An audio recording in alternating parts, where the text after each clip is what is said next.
पंचायत सचिव का जो मामला है, कल जिस तरह से एसआई ने गाड़ी से रोक दिया, वो बच्चा रिम्स में एडमिट है। उसके बाद भी देखिए किसी भी भाजपा के विधायकों ने इस मामला को सदन में नहीं लाया। और जिस तरह से भाजपा का आचरण सदन में रहा, आज आप लोग देख रहे होंगे, ओबीसी आरक्षण की लोग बात करता है, लेकिन भाजपा जो है 3 भाग में बटी हुई है।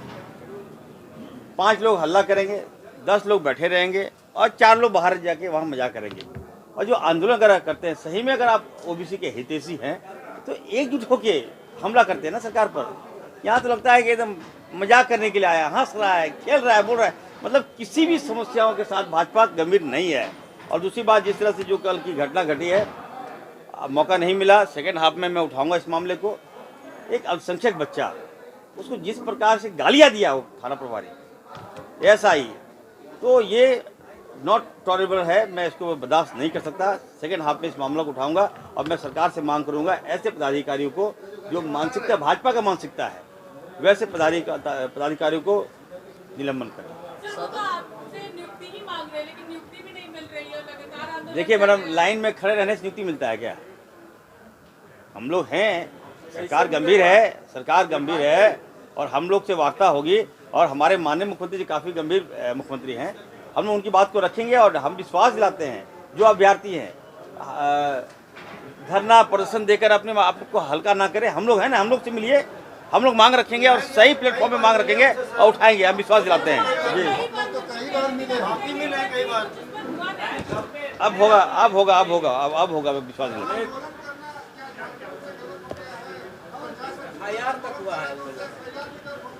देखिए, एफआईआर हुआ है या नहीं हुआ, मुझे जानकारी नहीं है, लेकिन सरकार जो है सबके साथ खड़ी है। आपने देखा होगा अभी जो हमारी सरकार ने जो बजट पेश किया, उसमें एक एक जनता के लिए उस बजट में उसका हक दिलाने का काम हमारी सरकार ने किया। हाँ, ये बात अलग है कि भाजपा इस बजट से खुश नहीं है। क्यों रहेगी खुश? उसको क्या मतलब है यहाँ के लोगों से, उसको क्या मतलब है झारखंड से? तो बजट जो है, आप बता रहे हैं, हम लोग सबका ध्यान रखेंगे, आप लोग विश्वास रखिए।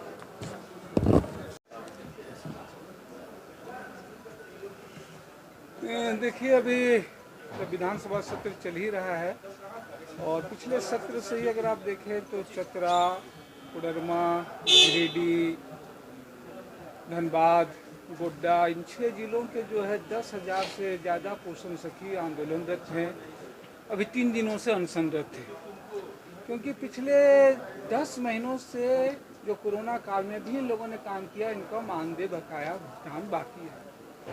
भारत सरकार की योजना के तहत पोषण सखी शुरू हुआ था और ये था कि जो कुपोषित जिले हैं सबसे ज़्यादा, जहाँ किशोरियों का कुपोषण, बच्चों का कुपोषण है, वहाँ पे आंगनबाड़ी केंद्र में एक अतिरिक्त पोषण सखी नियुक्त किया जाए और वो इनके आंकड़े करेंगे और उसके अनुसार उनके खान पान, पोषाहार, बाकी चीज़ों पे सरकार गौर करेगी। लेकिन दुखद बात यह है कि अभी हाल के दिनों में आंकड़ा आपने देखा कि जब देश भर में 116 जो देश हैं पूरी दुनिया में इस कैटेगरी में जो सर्वे हुए, तो उसमें कुपोषण में भारत 101वें स्थान पर है। और इस पोषण सखी कार्यक्रम को और ज़्यादा संजीदा होकर के पूरे राज्य में चलाने की ज़रूरत थी। तब ये भारत सरकार ने योजना बंद कर दी। लोगों का मानदेय देना, अभी जो 75% मानदेय इनको मिलता था भारत सरकार से, 25% जो है राज्य सरकार से, लेकिन वो मानदेय जो है उनका बंद कर दिया गया। और ये सिर्फ इसमें नहीं, लोकसभा चुनाव से पहले अगर आप देखेंगे तो लगातार इस तरह के चयन होते हैं और चुनाव के बाद फिर सबके मानदेय बंद किए जाते हैं। वो तो खैर फेहरिस्त है, लेकिन फिलहाल ये राज्य में थे और ये जिन जिलों में कार्यरत हैं वो पिछले राज्य के ही जो आंकड़े बता रहे हैं कि खास करके धनबाद, दुमका, गिरिडीह, कोडरमा की जो रिपोर्ट हुई थी, थोड़ी रिपोर्ट 3 साल पुरानी है, लेकिन वो है कि 57% बच्चे जो है इन जिलों में नाटे होते हैं, 44% बच्चे जो हैं इनका वजन कम होता है, 16% बच्चे जो इसके बावजूद थके हारे कोडरमा में हैं। कोडरमा और दुमका जो इसमें पोषण सखी, इसमें 2 जिले तो ऐसे जहाँ 61% बच्चे नाटे हैं, जबकि चतरा में जो है 59.6 बच्चे कम वजन के पाए गए हैं। और इन सारे जिलों पे इन चीज़ों में थी। इस राज्य में जो आंकड़े हैं अगर आप देखेंगे तो 29,000 बच्चों में से जो है बच्चे जो 29,000 प्रत्येक 8 लाख में जो है अपना पहला जन्मदिन देख भी नहीं पाते हैं। तो मैंने सरकार से यही सवाल किया, भारत सरकार तो गलत कर ही रही है, इस योजना को और पूरे राज्य में, पूरे देश भर में लागू करने की जरूरत थी, लेकिन ये राज्य की जिम्मेवारी बनती है 3 जिलों में जब ये बेहतर कर रहे हैं तो इनको किया। लेकिन सरकार ने जो जवाब ने कहा कि अभी ये मानदेय तो बोल रहे हैं हमें 11 महीने का दे देंगे, लेकिन कह रहे हैं कि हम फिर समीक्षा करेंगे। मुझे लग रहा है राज्य के लिए, राज्य को अगर कुपोषण से लड़ना है, भारत सरकार मदद करे न करे, राज्य को अपने संसाधनों से लड़ना चाहिए और इन 6 जिलों में कंटिन्यू करते हुए इस योजना को और भी जिलों में कंटिन्यू किया जाना चाहिए। विनोद जी, जो सरकार की जो जवाब है उससे कितना संतुष्ट है? क्या आपको नहीं लगता कि सरकार इसे गंभीरता से नहीं ले रही है? सरकार का एक पक्ष तो सही है कि भाई भारत सरकार ने योजना शुरू की, बंद कर दी, अब राज्य सरकार पे दोष दिया, वहां तक तथ्य सही है। भारत सरकार ने गलत किया, उसमें कहीं दो राय, लेकिन उससे राज्य सरकार भारत सरकार पे थोपने से राज्य सरकार इस मामले जब आप मान रहे हैं, आंकड़े बता भी रहे हैं उनमें, तो ये राज्य की जिम्मेवारी है कि हम अपने राज्यों में भारत सरकार मदद करे न के हम लोगों का जवाब देना या टिप्पणी करना उचित नहीं है।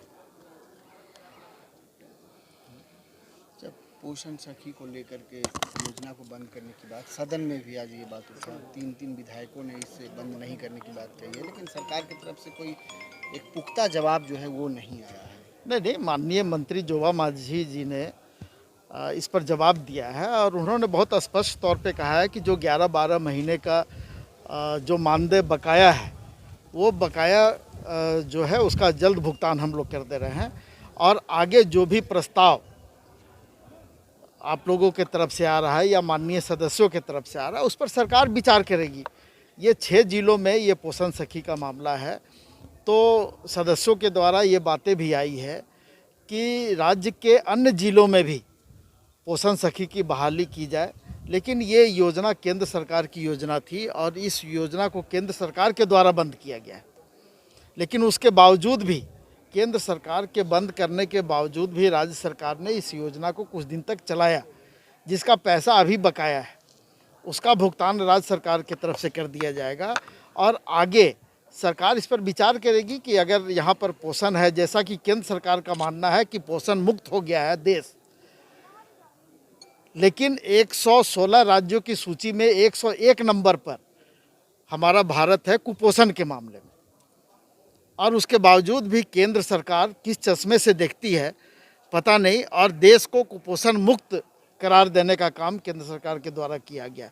लेकिन राज्य सरकार इस पर विचार करेगी और जहां तक संभव होगा उनको यथास्थिति बनाए रखने का हम लोग भी प्रस्ताव देंगे। ये पंचायत चुनाव पर क्या पार्टी का स्टैंड है, क्योंकि अब तो पिछड़ों का आरक्षण मिल नहीं पाएगा? नहीं, पंचायत चुनाव तो बहुत जल्द होना है। सदन के अंदर भी घोषणा हो चुकी है कि मार्च के बाद हम लोग कभी भी तारीख की घोषणा कर देंगे, तो इसमें कोई किंतु परंतु नहीं। पिछड़ों को तो आरक्षण नहीं मिलेगा ना इसमें? नहीं, जहाँ तक आरक्षण का बात है वो सरकार को तय करना है, सदन को तय करना है। अब सरकार और सदन क्या तय करती है, ये आने वाला अभी जो 25 तारीख तक सदन है, आप इंतज़ार कीजिए, हम भी इंतज़ार कर रहे हैं। और जब कोई प्रस्ताव नहीं आएगा या किसी तरह का निर्णय सरकार का नहीं होता है, तब फिर हम लोग इस पर आगे बातचीत